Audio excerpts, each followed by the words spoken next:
તમારું સોલર તમારા ઘરે કેટલા એસી છે, કેટલા પંખા છે, કેટલા ટ્યુબલાઇટ છે એના પર ડિપેન્ડ નથી કરતું, પણ તમારો એ એપ્લાયન્સીસ નો વપરાશ કેટલો છે એના પર ડિપેન્ડ કરે છે. એક કસ્ટમરે મને પૂછ્યું કે મારા ઘરે એક એસી છે, એક ઘરઘંટી છે, 4 થી 5 પંખા છે, 8 થી 10 ટ્યુબલાઇટ છે અને પાણીની મોટર છે. સેકન્ડ કસ્ટમરે મને પૂછ્યું કે મારા ઘરે 3 એસી છે, ઘરઘંટી છે, 15 થી 20 ટ્યુબલાઇટ છે, મારા 8 થી 10 પંખા છે. આ બંનેનો સેમ જ ક્વેશ્ચન હતો કે મારે કેટલા કિલોવોટ લગાવવું તો મારું જે આ બધી એસી છે, પંખા છે, ફ્રીજ છે, બધા જ એપ્લાયન્સીસ મારું સોલર પર ચાલી શકે.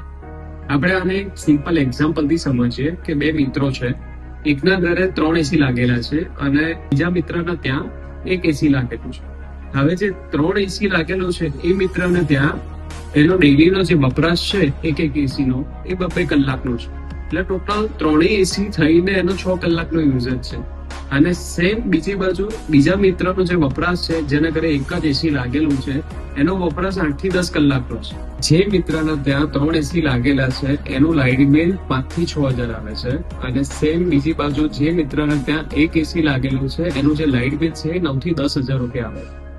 એટલે સોલાર સિસ્ટમ તમારા ઘરે કેટલા એસી છે, કેટલા એપ્લાયન્સીસ છે એના બેસિસ પર નહીં, પણ તમારા લાઇટ બિલની હિસ્ટ્રી ઉપર નક્કી થતું હોય છે કે તમારે કેટલા કિલોવોટની સિસ્ટમ લગાવવી જોઈએ.